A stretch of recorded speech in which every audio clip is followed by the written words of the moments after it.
Alright guys, so today we're going to do a little bit of a little chat about SEO and how it applies to my life and my website.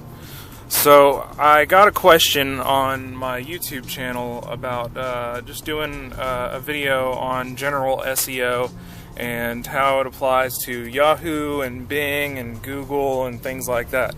Well, I took a look at my referring links, and I noticed that my top 3 referrals were Reddit.com, Google.com, and the HuffingtonPost.com. So that made me dig a little bit further. Exactly how far down the list is Yahoo and Bing? Well, all the way down at the bottom of the list is Bing, with 1 page referral. That basically means that one person found my website on Bing.com and clicked through. Alright, now Yahoo was a different story. Yahoo had about 12 referring hits. Most of those came from Yahoo Mail, which actually has nothing to do with SEO.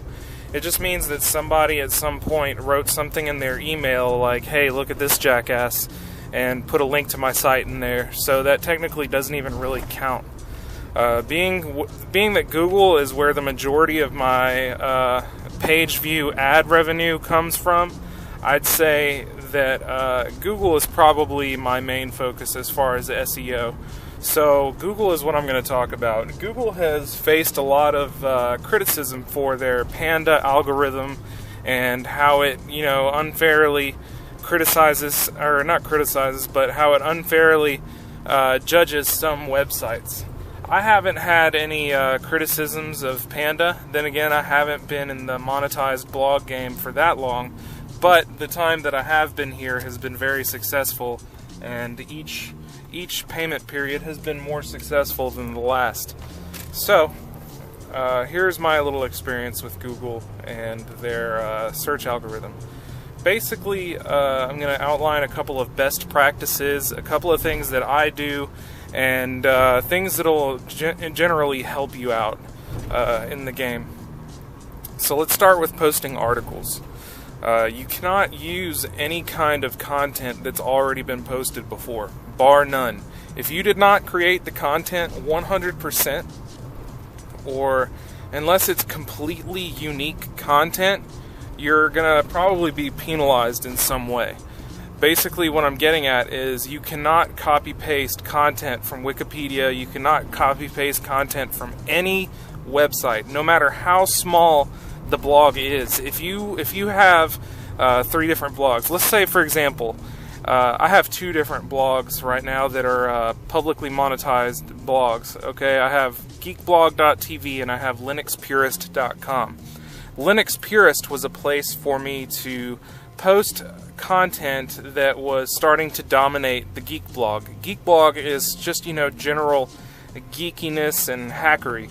Well, Linux Purist is just Linux. So anything devoted towards Linux, I'm going to give it the focus of Linux Purist. If I decided to write an article on geekblog.tv, I can't just copy-paste the article onto linuxpurist.com. It's not going to benefit me in any way. It's going to penalize me. They're gonna hold you back in the rankings. You don't get any benefit from this. Also, in your articles, use correct grammar, use correct punctuation. I'm sorry, not pronunciation. But make sure your punctuation is correct. Make sure you have good use of paragraphs. Also, make sure that you have targeted keywords. Usually I like to target 3 keywords, 2 keywords, just a small amount, or a certain phrase. Okay, now this phrase, you want to use it in the title. You also want to use it in the first paragraph. Most importantly, use it in the first sentence.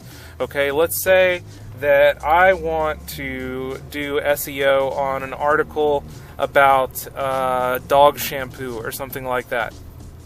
So then I would write an article like, "This is the best dog shampoo I've tried." Google basically wants very human-sounding posts. Okay, the Google algorithm only does so much. Okay, there is some human involvement to a certain point, so it needs to be human readable. Back in the day, people used to get away with using what was called spun articles. Basically, you define a root article, and then a black hat SEO script will find, certain vernacular or synonyms for words in your article. So what comes out may be gibberish. I'm sure you've run across one of these sites before. It looks like gibberish. You can't really make heads or tails of it, but you can tell it's geared towards a certain subject, and somehow it's the #1 ranking on Google. Well, all the ratifications of the Google search algorithm have kind of tried to put an end to this, because it doesn't really help anybody. It's counterproductive. The only person it helps is the black hat SEO specialist. The way that these guys make a living is that they'll create many different blogs, usually WordPress blogs, and they'll link to each other heavily. Backlinks are essential. It means that other people are reading your content and they appreciate it, so they want to link to it on their blogs. This generates pingbacks. Pingbacks are the little links at the end of a blog post that says, such and such pingback from this website.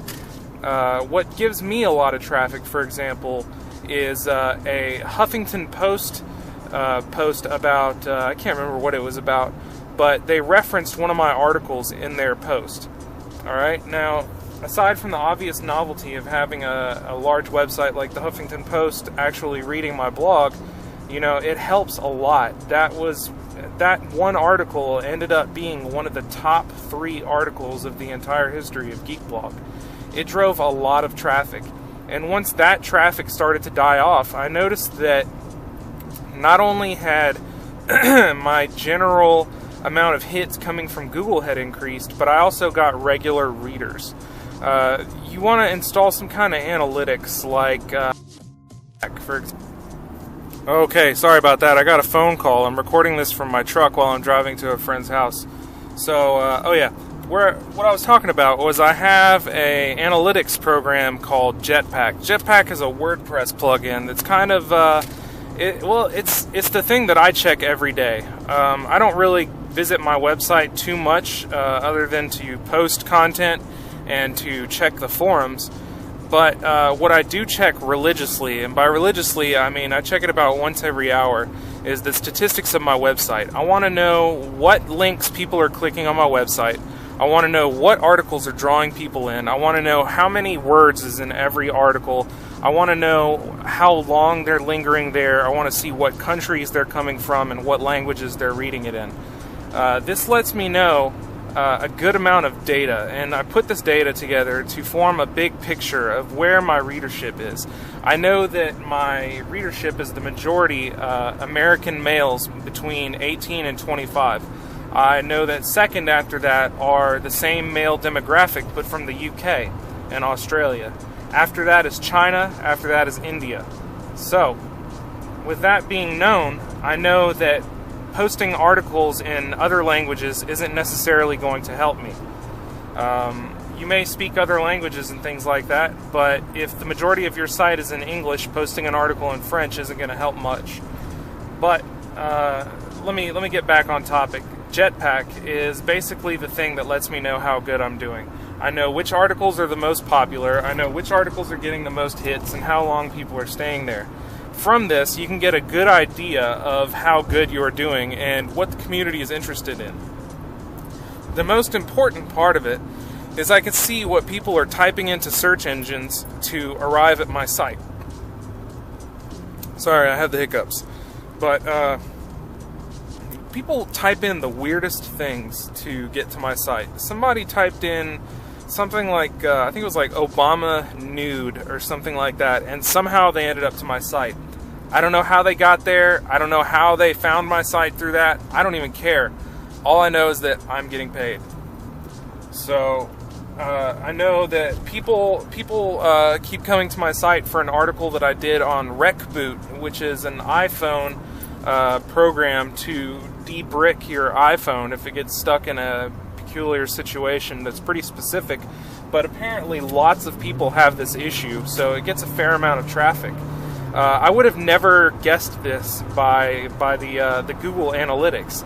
Okay, I have Google Analytics installed also because you don't want to put all your eggs in one basket. I use Google Analytics, I use the analytics from my Google AdSense, and I also use Jetpack and Webalizer. Webalizer is kind of shit. I don't really like it that much. so I don't really pay attention to it. It doesn't really tell me much about unique hits. It tells me more about how many bots hit my website. I get probably about, I'd say, 1 million bot hits per day. And that's a fair amount of my bandwidth, but it just shows you that there's a lot of search engine indexing robots coming to my site. What I do to aid this is I use XML plugins, like I think it's called XML Sitemap. Every time I publish an article, my XML sitemap is recompiled. What it does is it basically provides a tree of the directory structure and the articles that are on my website. This way, the search engines can easier index my website. Okay. Another thing that's a big help is using the file names. Okay. In WordPress, it's called pretty permalinks. What this is instead of having, for example, geekblog.tv has a heavy engagement with my Twitter following. At one point, I built a URL shortener called gkbg.tv, which gave me links like gkbg.tv/1a or something like that. Okay, it's pretty simple. I just needed it to have my own URL shortener, like, for example, TechCrunch has theirs, Lifehacker has one, IO9 has one. Pretty much most major blogs have their own URL shortener. I don't place too much value on it now, but it's a nice thing to have. So back in the day, I made the decision to make all of my permalinks geekblog.tv/ and then it's like a numeric post ID. Okay, now this right here does not do me any favors as far as SEO. Okay, so I'm not too concerned with that type or that aspect of SEO. But on my other site, linuxpurist.com, I don't have as much of a Twitter following. My biggest following is through Facebook. So, on the linuxpurist.com page, I use the pretty permalinks with the post title as the link name. So, if I'm doing a tutorial on Nmap, it'll be linuxpurist.com/nmap-tutorial. This is much better for SEO. This gives Google a good idea of what's on that page, so it can start using specialized looking glasses to look at that web page in the scope of technology, more specifically network topology. Okay, so the content of your articles. I mentioned earlier that they should be spelled correctly. Everything should be checked. A big thing that is a big pet peeve of mine and also of Google's is broken links. Do not have broken links. Also, that is of importance is correct link structure. A lot of SEO specialists call this building links. Okay. Whenever I have a link, I'm sure you guys have made links in HTML before. You have a href, then you have a title, then you have, like the little mouse over caption and all this good stuff. Well, what I do is I make sure to fill in as many of those as possible with very descriptive names that also isolate those keywords. People tend to click links a lot, especially if you include them in the body of the text. You can't just say, here's a link, such and such. That doesn't really work so much. What I'll do is I'll create what are called link roundups. Let's say Top 10 Tuesday, for example, is one of the themes, the recurring themes on my site. These can easily be thought of as link roundups. Okay, it's creative ways to create a roundup of links of similar topics in an article. Okay, now you don't want to link to blogs that you're pretty much paraphrasing from. You don't want to paraphrase from blogs. You want to come up with original content and then link relevant information in those keywords. Okay, for example, if I'm talking about Nike shoes and I have a picture of a certain type of Nike shoe on my server, not only do I want to have that file name of that Nike shoe to be something that reflects what it is, I want it to also reflect both the keywords of the targeted SEO of that image, but also the keywords of my website, which, I don't know, for example, geek shoes or whatever it is that I'm targeting overall for that website. You want to have those in the name. Okay. Also, what you can do is you can target articles that are part of niche interest groups. Okay, this may give you a less of a broad audience to appeal to, but it may have less saturation, so it'll be much easier for you to get to the highest point of your Google rank. A lot of people differ on this opinion, but I believe that being somewhere between number 3 and number 8 in the Google ranks is like the best position to be in. I don't know about you guys, but whenever I do a Google search, I almost always disregard the first, 3 to 5 links, because a lot of them are sponsored, and in the past, a lot of those have been spun articles. Okay, I'm kind of a stickler for, choosing the best articles, the best information, the best torrents and things like that. And as such, I've developed kind of like a filter whenever I'm searching through search engines and things like that.